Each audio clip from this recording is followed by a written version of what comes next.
Hello and welcome to Thought for June the 11th. Our readings are Judges chapter 9, Isaiah chapter 35 and First Peter chapter 1. Our thought is, born again to a living hope.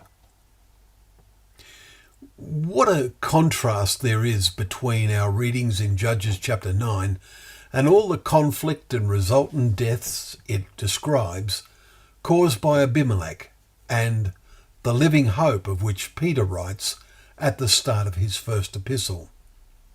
The spirit that Abimelech created all around him has considerable comparison with life around nearly all the world today. Peter addresses his letter to the exiles of the dispersion. This would be the Jewish dispersion, and of course written to those who are elect, chapter 1 verse 1. Elect is a significant word. We do not use it in normal conversations, although with our recent elections there has been lots of comment about those who were elected. But whoever is elected, not one of them can give us a living hope. Verse 3. The world can only provide a dead hope, which is no hope at all.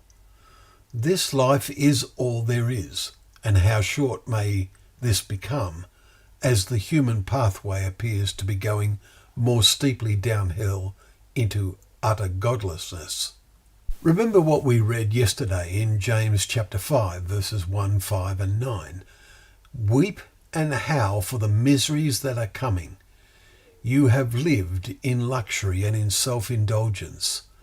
The judge is standing at the door.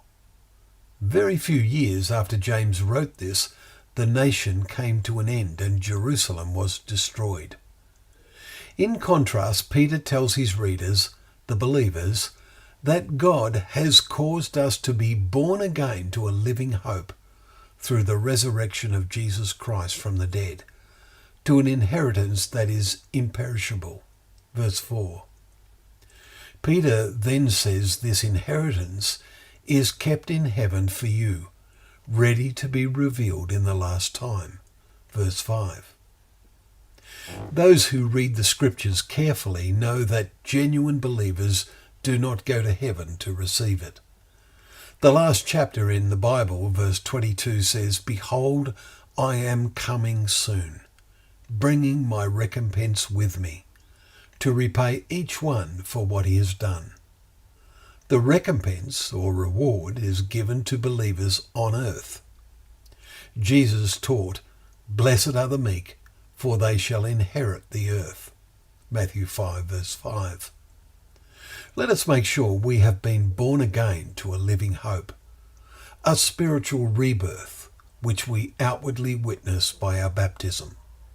They showed this on the day of Pentecost when they were cut to the heart at the preaching of Peter, Acts 2 verse 37, and said to Peter and the rest of the apostles, Brothers, what shall we do?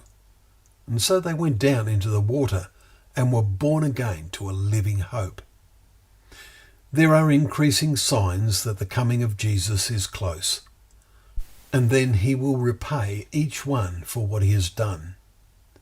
All those who have been born again to a living hope, followed by a life of commitment in service to Christ, will have prayerful confidence as what their reward will be. Well, thank you once again for joining us for Thought for the Day, where together we can open up the pages of God's Word, knowing that Word to be a lamp to our feet and a light to our path.